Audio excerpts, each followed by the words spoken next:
오늘은 이엠 바운즈라고 하는 기도의 사람을 함께 배우려고 합니다.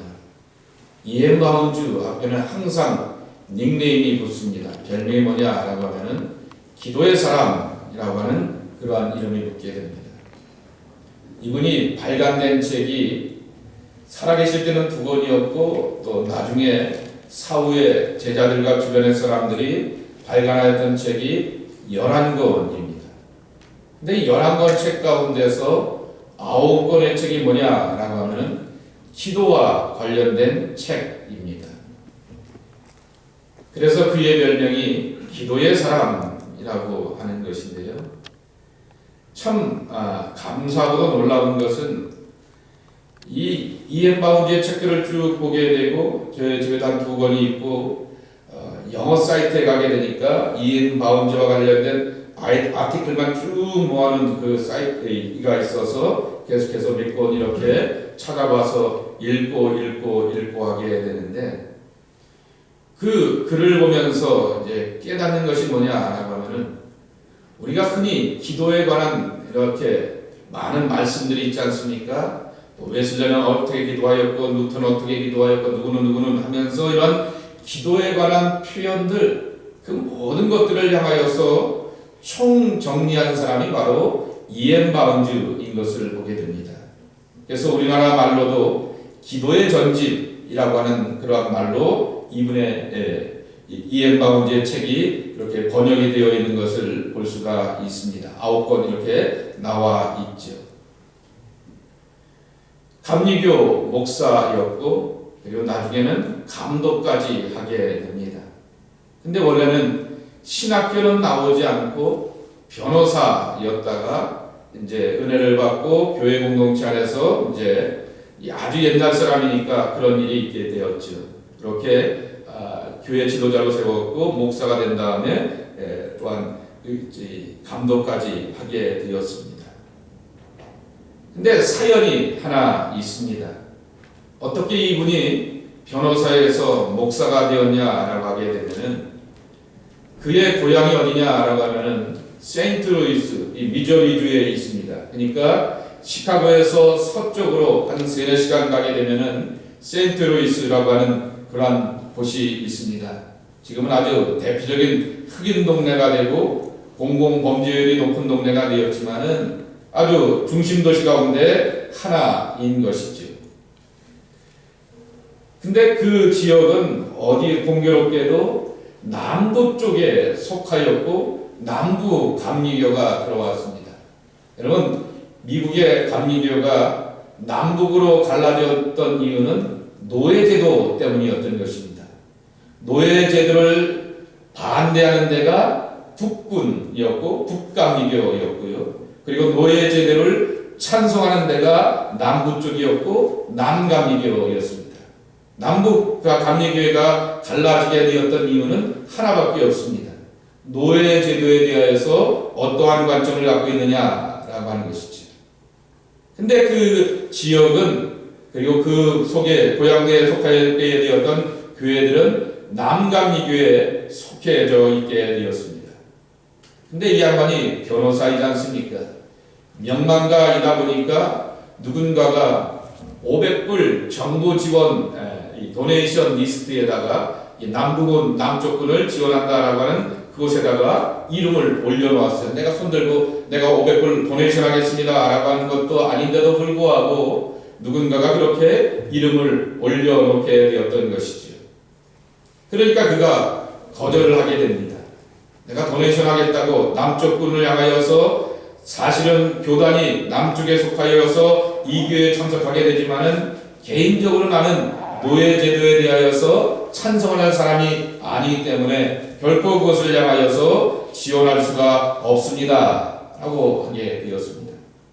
자 이렇게 되니까 군대말로 시범 케이스가 하나 필요할 거 아니에요. 좀 잘난 사람, 명망 있는 사람, 이름 있는 사람들을 향하여서도 이렇게 제재를 가해 놓아야지 그렇게 해야지만 바로 이 남부 쪽에 그러한 조직과 체제와 그 자기들이 원하는 것들이 영이 쓴다라고 하는 그러한 생각을 갖게 되면서 이 남쪽 정부에 의하여서 원치 않는 감옥 생활을 1년을 하게 됩니다.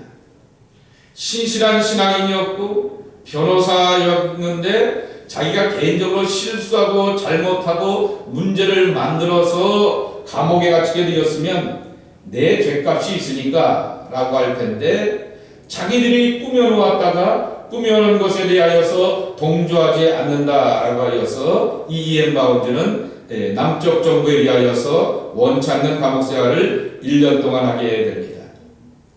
몸에 심각한 두통이 오게 됩니다. 그리고 그 수용소 안에서 어떻게 하다 보니까 앞니마가 째졌는데 수술 이렇게 치료도 받지 못하게 되고 고통 중에 굉장히 심하게 있었던 것을 보게 됩니다. 그러한 가운데도 평안이 있고 믿음으로 살아가는 그 모습을 보게 되면서 그 안에서 그 죄수들을 향하여서 예배를 인도하고 가르치고 권면할 사람이 하나 필요하니 당신이 이 감옥소 안에서 목사가 되어줬으면 좋겠습니다 라고 하는 남쪽 정부의 부탁을 받게 됩니다. 그랬더니 그것에 대해서는 허락을 하게 되고 찬성을 하게 됩니다. 나도 고난 중에 있지만은 이곳에 오게 되었던 고통 중에 있는 사람들을 향하여서 갱신하고 새로운 길을 향하여서 열 수 있는 사명과 본분이 내게 주어진다라고 하면은 나도 목사가 되겠습니다 라고 하는 것으로 이렇게 결심을 하게 됩니다. 그러면서 이 목사가 되기를 원하면서 결심을 하면서 그때서부터 평생까지 그 몸에 갖게 되었던 습관이 하나 있는 것을 보게 됩니다. 어떤 습관이냐라고 하게 되면은 새벽 3시에 일어나서 그리고 아침 7시까지 기도하는 습관이 평생 그의 몸에 배게 되었다라고 하는 것입니다. 감옥 생활 끝나고 그곳에서의 채플인 생활도 끝나게 된 다음에 자기의 고향인 홈타운이었던 세인트 루이스 지역에 오게 되어서 자기에게 하나님께서 부르심에 사역이 있다라고 하는 것을 깨닫고 이제는 목사로서 사역자로서 사역을 하게 되는데, 가는 곳곳마다 부흥의 역사를 일어나게 되고 그 섬김과 봉사 가운데서 아름다운 믿음의 결실들을 맺어가게 되는 것입니다. 그러니까 이 양반이 하는 사역이 굉장히 특별하고 이엔 바운드가 하는 그러한 사역 가운데서 복음의 결실을 많이 맺게 되니까 주변 사람들이 우리와 같이 부흥운동에 동참합시다 라고 말합니다. 쉽게 말하면 우리 식으로 표현하면 목회하지 마시고 부흥사 되셔서 전국을 돌아다니시면서 함께 사역을 합시다 라고 하는 것이죠. 여러분, 부흥사가 쉬울 것 같으세요? 로컬처치 담임 목사가 쉬울 것 같으세요? 부흥사가 쉬울 것 같으세요? 예. 로컬처치 담임 목사는요, 제가 이번 주에만 해도 설교를 계속 8개, 9개 제자훈련까지 하면은 뭐 그렇게 하게 됩니다. 매일매일 새로운 것들을, 부족하지만 새로운 것들을 만들어내고 몸부림쳐야 됩니다. 근데 부흥사들은 그 레파토리를 만들게 되고, 죄송하지만은 그 레파토리가 이 교회들이 반응이 좋다라고 말하게 되면은 다른 지역에 가서 그렇게 또 이렇게 본인들이 원하는 그러한 시리즈를 만들거나 틀을 만들어서 그렇게 사용들을 하는 경우가 많이 있습니다. 그렇기 때문에 그 부흥회를 오래 다니게 되면은 몸에 젖는 나쁜 습관이 하나 있는 것을 보게 됩니다. 그 속에서 교인들로부터 대접도 받고 또 새로운 목사가 와서 새롭게 전도하게 되고 접근하면서 복음을 전하게 되니까 또 이렇게 부흥회하는 교회 가운데서 반응도 좋고, 그러다 보게 되면 자꾸만 녹할교회에 머물기보다는 그러한 곳을 향하여서 찾아가는 것에 굉장히 이렇게 좋아하게 되는 것이죠. 근데 이엔 바운드도 이 부흥운동에 참여하게 되었습니다. 미국 전역을 돌아다니면서 사역을 하게 되었는데 18년 동안 이 부흥운동에 참여하게 되었다라고 하는 것입니다. 근데 주변 사람들이 증인을 쓰게 됩니다. 뭐라고 증인을 쓰게 되었냐고 하면은 이엔 바운드는 그 몸에 갖고 있는 규칙, 삶의 원칙을 한 번도 깨는 것을 지켜본 적이 없다라고 하는 거죠.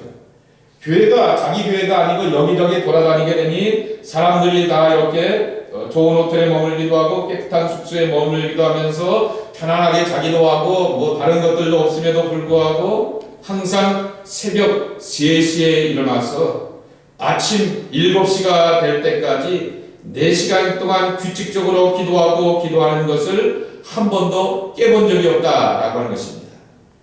자기 방에 다른 룸메이트가 같이 여행을 하여도 설령 옆에 있는 룸메이트가 기도 소리 가운데서 바더가 된다 할지라도 이 기도의 원칙을 깨지 않고 기도하다가 이렇게 있는 모습을 잠자다가 사람들이 이렇게 뒤척이면서 본 적이 한두 번이 아니다 라고 하는 것입니다. 그가 이렇게 설명합니다. 이 안일함의 환경 가운데서 영적인 게으름이나 타락함으로 인하여서 옛생활로 되돌아가기를 결코 원치 않았다라고 말하게 되는 것이죠. 그러니까 남들이 보게 되었을 때는 부흥회를 다니면서 여기저기서 이렇게 사역을 하게 되지만은 그러나 그 사역 속에서 자기와 하나님과의 은밀한 관계를 깨는 것에 대해서는 결코 허용을 하지 않게 되었다라고 하는 것입니다. 이 철저함이 어디에까지 지켜졌냐라고 말하게 되냐고 하면은 그 자료집을 보게 되니까 잠자리에서도 게으름이 허용되지 않을 뿐만 아니라 식탁에서도 항상 정확하였다라고 하는 것이죠. 여러분 모임 가게 되면은 늦는 사람이 항상 늦어요. 그 사람은 항상 그렇게 늦게 오게 마련인 것을 보게 됩니다. 그런데 그는 규칙적인 것이 몸에 배게 되니까 몇 시가 되고 아침을 이렇게 먹는다라고 하면서 서로 이렇게 어나운스를 하게 되면은 그 자리를 꼭 지키면서 나오게 되었다라고 하는 것입니다. 아주 요한웨슬레와 다르게 또 다른 면에 있어서 메소디스트, 규칙주의자, 방법론자인 것을 보게 됩니다.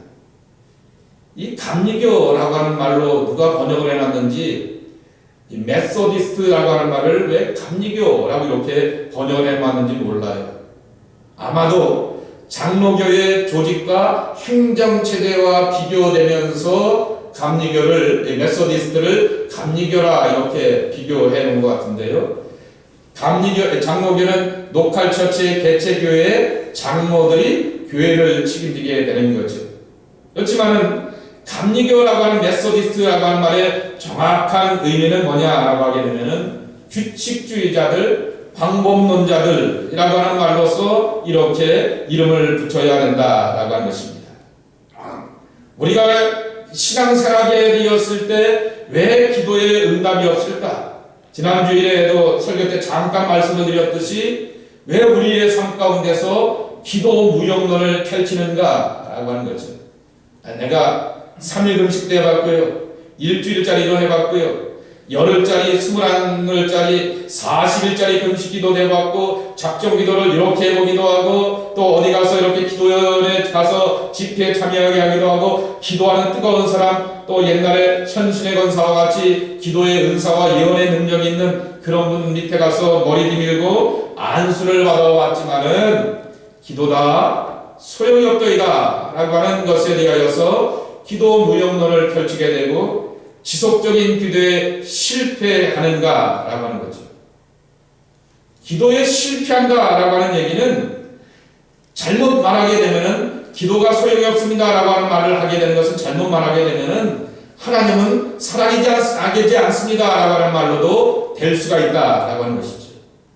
그런데 우리가 분명히 믿기를 하나님은 살아계시고 아브라함과 이삭과 야곱의 하나님이 되어주실 뿐만 아니라 오늘 나의 하나님이 되어주시고 내 삶을 책임져 주시고 응답해 주시는 하나님이십니다 라고 하면서 우리가 믿고 고백한다 라고 하게 되면 기도에 실패하는 것은 결국 하나님의 문제가 아니라 우리의 문제이다 라고 하는 것입니다. 그럼 어떻게 우리는 이 기도하는 것에 실패하지 않고 하나님을 찾고 만나갈 수가 있을까라고 하는 것입니다. 첫 번째는 이렇게 말씀을 드리고 싶습니다. 더 많은 시간을 하나님께 드려라 라고 하는 것이죠. 이번에 영어 표현을 그대로 갖다 쓴다고 하면 much time spent with God 이라고 이렇게 말하게 됩니다. 하나님과 더 많은 시간을 spend, 소비하라, 들여라 라고 하는 그러한 말인 것입니다. 그러면서 이렇게 아주 표현을 잘합니다. 본성적인 삶의 문제를 원할 때 우리는 짧게 끝나길 원한다 라고 하는 것이죠.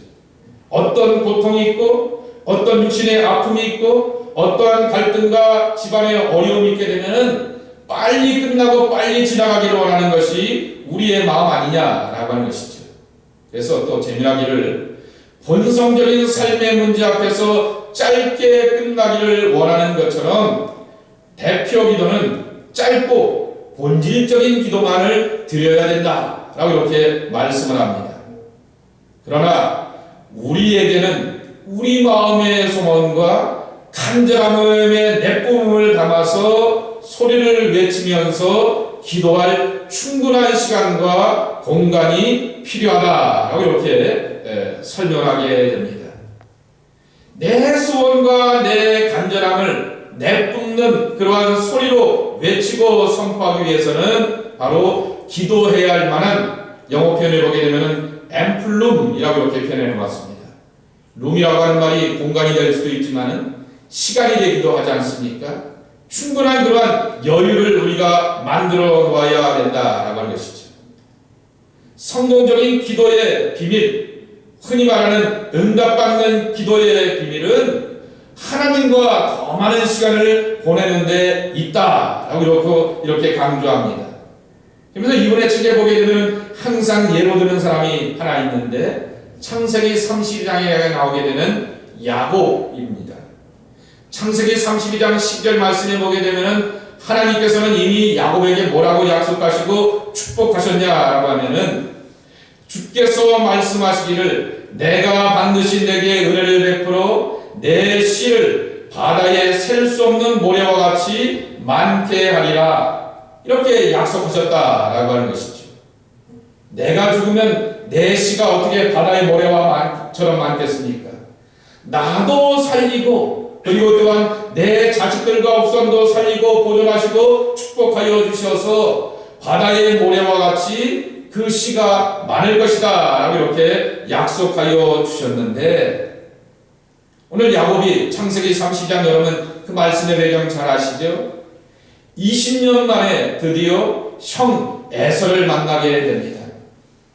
형 에서가 그냥 만나러 나오는 것이 아니라 군인 400명을 대동하여서 나와서 자기를 만나려고 합니다.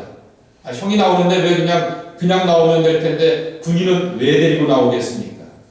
20년 전에 복수, 20년 전에 그러한 괘씸한 것에 대하여서 갚을 마음을 가지고서 이 에서가 찾아오게 되고 만나러 오게 되었던 것이죠. 그래서 그 야곱은 나름대로 술수를 써보게 됩니다.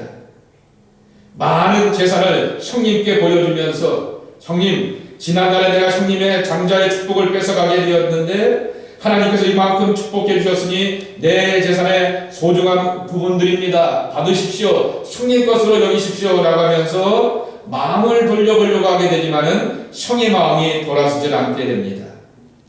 또 야곱이 하나님이 네 사람 아니었습니까? 이 네 사람의 하나님을 통하여서 12아들과 여러 딸들이 있게 되었는데 그 제수씨들과 그 조카들을 다 함께 보내게 됩니다. 형님의 피부치들이 여기 있으니 이 피부치의 끈끈한 정을 기억하면서 용서해 주십시오 라고 함에도 불구하고 형 에서의 마음은 결코 돌이킴이 없었다라고 하는 것이죠. 이젠 재산도 보내버리고 가족들도 다 보내게 되었음에도 불구하고 자기 혼자 이 야곱 강가에 홀로 남게 되었는데 하나님의 천사가 그에게 찾아오게 되었다라고 하는 것입니다. 그때 야곱이 뭐라고 이렇게 하나님의 천사를 붙들고 기도하였냐고 하면은 당신이 축복하지 않으시면 내가 당신을 결코 놓지 않겠습니다 라고 하는 것입니다. 옛날에는 아주 표현이 장애적인 그런 비하적인 표현들을 많이 썼지만은 요새 성경에 뭐라고 나오냐면은 야곱이 그의 관절이 어긋났음에도 불구하고 라고 이렇게 표현하고 있는 것을 보게 됩니다. 그 간절히 어긋났음에도 불구하고 하나님의 천사와 씨름하며 못지않고 하나님의 축복을 구하게 되니 하나님께서 야곱을 축복하니라 라고 하는 것입니다. 그리고는 야곱이 32장 30절에 이렇게 보게 됩니다. 하나님을 대면하여 보았으나 내 생명이 보존되었도다 라고 고백합니다. 하나님을 보고 하나님을 만난 자, 하나님 앞에 서는 자들은 다 죽는다 라고 말하게 되었는데 나만은 내 생명이 하나님 앞에 보존되었다 라고 하는 거죠. 이전에 알게 되었던 사람들이 하나님 만나면 죽는다, 하나님 앞에 서게 되면 죽을 수 있어 라고 말하게 되었던 아버지와 할아버지의 그 하나님이 내가 만나고 그분하고 씨름하게 될 때 하나님이 그의 의지를 꺾기 위하여서 환도뼈는 지시게 되었으나 자기의 목숨은 보존되게 되었고 하나님의 축복하심으로 말미암아 또 다른 내일 또 다른 미래를 기약하는 하나님의 세계에 자기가 들어가게 되었던 것을 알게 되었다라고 하는 것이죠. 이미 약복강 전에 하나님은 자기에게 약속하신 하나님이었다라고 하는 것이죠. 근데 간밤에 그는 하나님의 천사와 씨름하면서 더 많은 시간을 들이고 더 많은 수고를 들이고 더 많은 헌신과 정성을 들이면서 내가 알지 못하고 내 아버지와 할아버지도 만나보지 못하게 되었던 특별하신 하나님의 세계에 들어가는 은총과 복을 누리게 되었다라고 하는 것입니다. 더 많은 시간을 하나님께 드려라 라고 하는 거죠. 야곱의 아버지가 그냥 허술한 아버지가 아닙니다. 야곱의 할아버지가 그냥 할아버지가 아닙니다. 아브라함이고 이삭이었고 믿음의 위대한 조상이라고 말하게 되었던 그 하나님, 그들이 만나게 되었던 하나님보다도 또 다른 면모의 하나님을 야곱이 자기의 삶의 절실함과 위기 가운데서 만나는 비결이 뭐냐라고 하는 것이죠. 밤이 맞도록 하나님의 천사와 씨름하며 기도하는 그 과정 가운데서 이루어지게 되었다라고 하는 것입니다. 하나님의 미래와 뜻을 발견하는 것이 기도의 기쁨 아니냐라고 하는 것이죠. 그 기도의 기쁨과 감격을 누리기 위하여서 낭만하거나 좌절하지 않고 하나님 앞에서 더 많은 시간과 뜻을 내어서 드릴 줄 아는 그러한 사람이 되어야 하겠다라고 하는 것입니다. 두 번째로 우리가 기도에 성경하기 위해서는 어떻게 해야 되는가라고 하는 것이죠. 하나님의 성령이 사용하실 만한 사람이 되어야 하겠다라고 하는 것입니다. 이 이엔 바운지가 이렇게 말하게 됩니다. 오늘날 우리 시대의 교회에 필요한 것은, 신앙의 공동체에 필요한 것은 보다 나은 조직이나 시스템, 오늘도 영상이 지금 저 뒤에가 안 되지만은 음향이나 영상이나 여러 구조들이 아니다 라고 하는 것입니다. 하나님의 성령께서 사용하실 만한 기도의 사람이 되어야 한다 라고 하는 것입니다. 이엔 바운지가 목사가 되었는데 신학을 공부하고 목사가 된 것이 아니라 변호사인데 언변이 탁출하고 신앙이 신실하니까 감옥수에서 채플린이 되어서 목사가 되었다가 그 사역이 점점 늘어나지 않게 되었습니까? 그러니까 그에게는 그만이 갖고 있는 컴플렉스, 핸디캡이 하나 있었다라고 하는 거죠. 누구처럼 이렇게 시간을 많이 들여서 신학을 공부한 적이 없었다라고 하는 것이죠. 그렇기 때문에 한 번 설교하고 한 번 하나님의 말씀에 대해서 집중하는 것에 대해서는 자기는 더 많은 그러한 긴장감과 두려움과 떨림이 그 안에 있게 되었다라고 하는 것입니다. 그래서 이렇게 말하게 됩니다. 내가 20시간 이번 주에 기도하게 되었으면 내 설교에 20시간의 기도가 드러나게 마련이다 라고 하는 것이죠. 내가 이번 주에 3시간을 기도하게 되었으면 내 설교에 3시간의 기도의 내용들과 간절함과 그 모든 것들이 드러나게 마련이다 라고 하는 것입니다. 그래서 특별히 설교자들을 향하여서, 영적 지도자들을 향하여서 신신당부하고 있는 것을 보게 됩니다. 하나님의 말씀을 나눈다, 하나님의 일을 한다 라고 말하게 되었을 때 말씀을 전하는 것의 능력과 효과는 주중에 얼마나 기도하였느냐라고 하는 것이죠. 하나님의 일을 할 때 잘 섬기고 믿음의 결실을 맺어가는 그 일은 주중에 내가 얼만큼 기도하면서 그 일에 대하여서 준비하며 하나님의 도우심과 은혜를 구하면서 나가는가라고 하는 것이죠. 이것을 다른 말로 하나님의 성령께서 사용하실 수 있는 기도의 사람이 되어야 하겠다라고 하는 것입니다. 이렇게 표현하기도 합니다. 성령은 방법을 통해서 역사하시는 것이 아니라 성령은 사람을 통해서 역사하시기 때문에 우리가 성령의 사람이 되어야 하겠다라고 하는 것입니다. 조직이 달라지게 되고 시스템이 달라지게 되면은 거기서 우리가 좀 편할 수도 있고 나아진 것들을 경험할 수 있게 되지만은 근본적으로 우리의 문제는 영혼의 문제라고 하는 거죠. 사람의 문제라고 하는 것이죠. 영혼을 만져주고 사람을 변화시켜주는 것은 사람의 노력과 공로와 수고가 아니라 그 영혼을 창조하시고 창조하시게 되었던 창조주께서 터치하여 주시고 주관하시는데 달려있다라고 하는 것입니다. 그래서 하나님의 성령께서 나를 통로 삼아서 하나님의 뜻을 전달하는 데 쓰임받는 우리가 되어야 한다라고 하는 것입니다. 갈라디아서 5장에 보면 성령의 9가지 열매를 우리가 잘 압니다. 고린도전서 12장과 로마서 12장에 나오게 되는 성령의 은사를 우리가 잘 압니다. 내가 어떻게 열매를 맺을 수 있을까? 내가 어떻게 하나님의 은사의 사람이 되어서 하나님을 기쁘시게 하며 교회 공동체를 유익하는 일들을 이뤄갈 수가 있을까라고 하는 것이죠. 기도라고 하는 것이죠.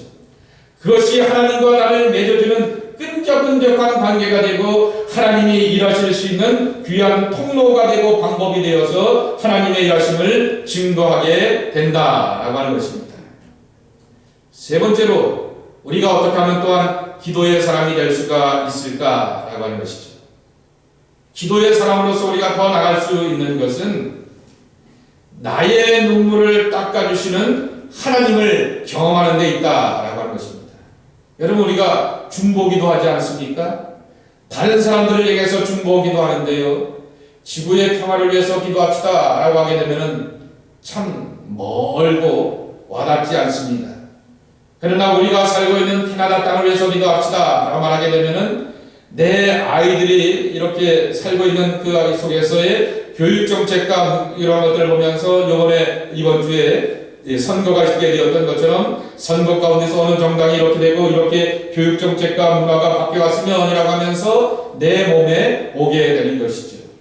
두고 온 주국을 위해서 기도합시다 라고 말하게 되었을 때 내가 기독교인지 촛불인지 알 수는 없지만은 내 성향 가운데서 내 조국에 대한 그러한 마음과 뜻을 가지고서 우리는 나와 관련되어 있었기 때문에 조국을 위하여서 이렇게 기도하게 된다라고 하는 것이죠. 그렇기 때문에 이엠 바운지가 이렇게 말하게 됩니다.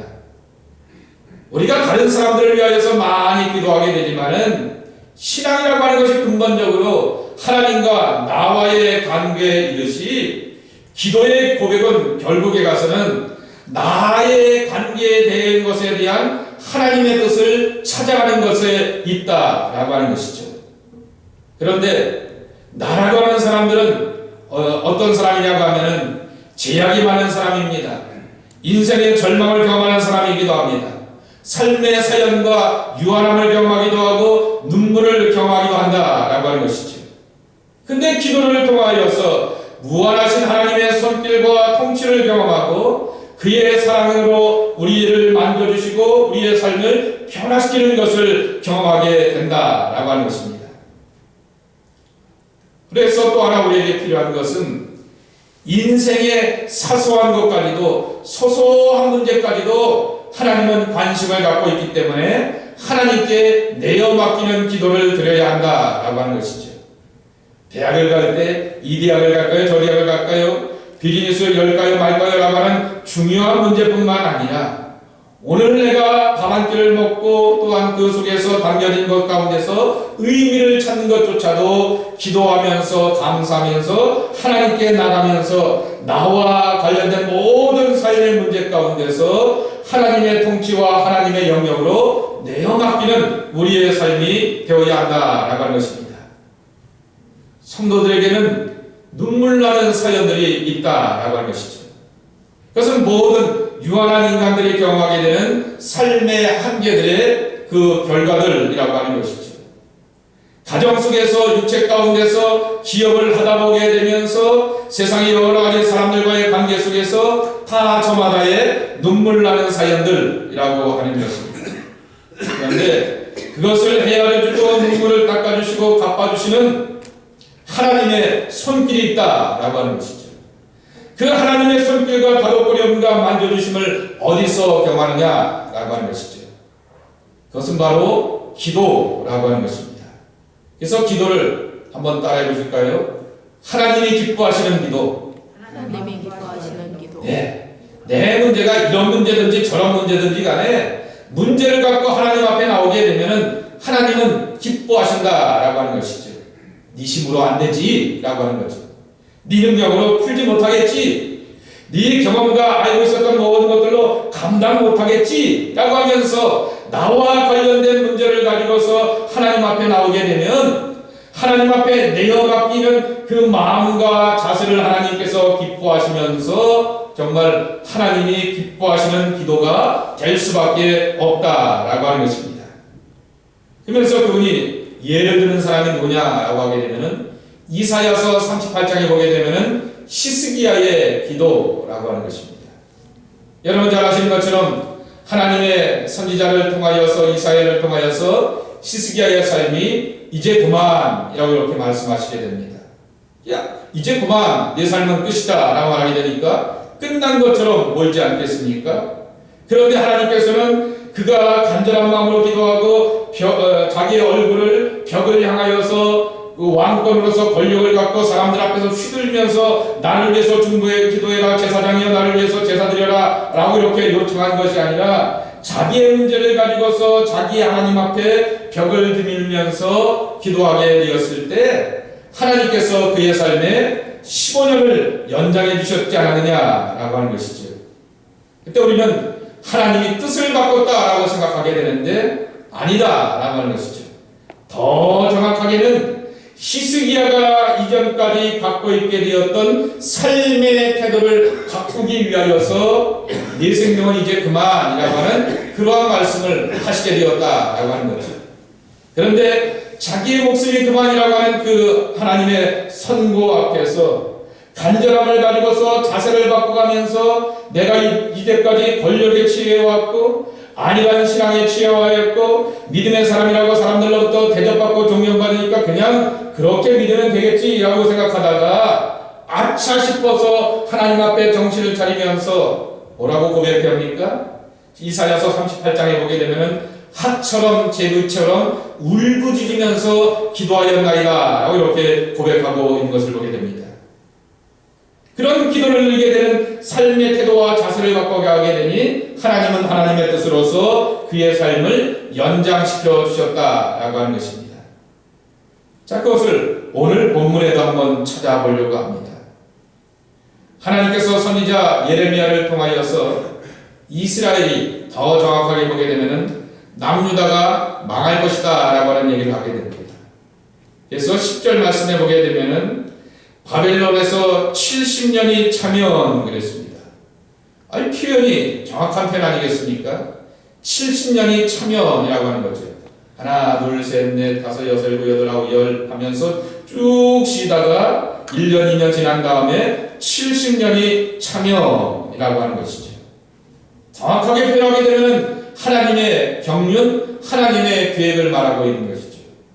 우리는 하나님의 경륜과 계획을 바꿔갈 수가 없다라고 하는 것이죠. 늘 고백하듯이 하나님은 하나님의 시간과 하나님의 때에 하나님의 방법으로 일하십니다 라고 이렇게 우리가 고백하지 않냐라고 하는 것이죠.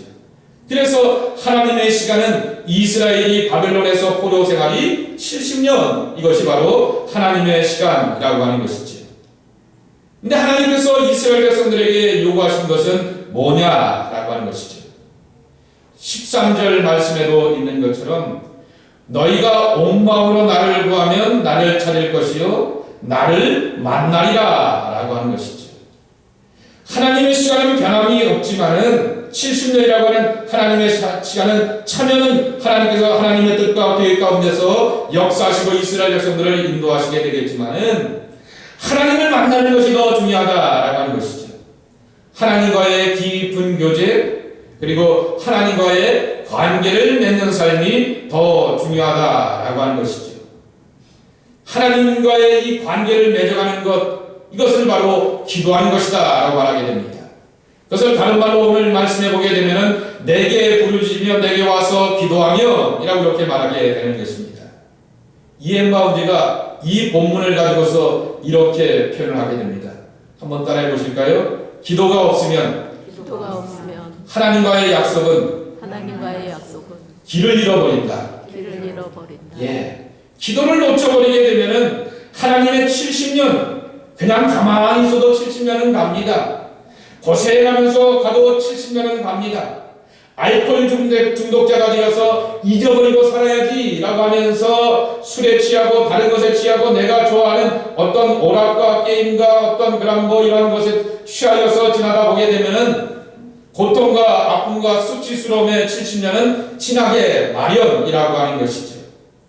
근데 70년 동안 이스라엘 백성들에게 요청하시게 되었던 것은 부르짖어 라고 하는 것이죠. 기도해봐 라고 하는 것이죠. 그러면서 하나님의 마음이 뭔지, 하나님이 원하시는 바가 뭔지, 하나님께서 구하시는 바가 뭔지 그것을 향하여서 들어주시고 이렇게 해결해 주시면서 하나님의 마음과 감동으로 서로 교감하며 살아간다 라고 하는 것이죠. 하나님이 우리의 신앙 가운데서 낯설은 하나님으로 다가올 때가 많은 것을 보게 됩니다. 우리가 신앙생활하게 되었을 때 가장 큰 위기 가운데 하나가 바로 하나님이 낯설은 타인이 되는 것입니다. 그런데 하나님은 우리에게 말씀하시기를 아버지로 내가 너와 한번 살아보고 싶다라고 말씀하시는 거죠. 내 신랑이 되어보고 싶다라고 우리에게 말씀하기도 하는 것이죠.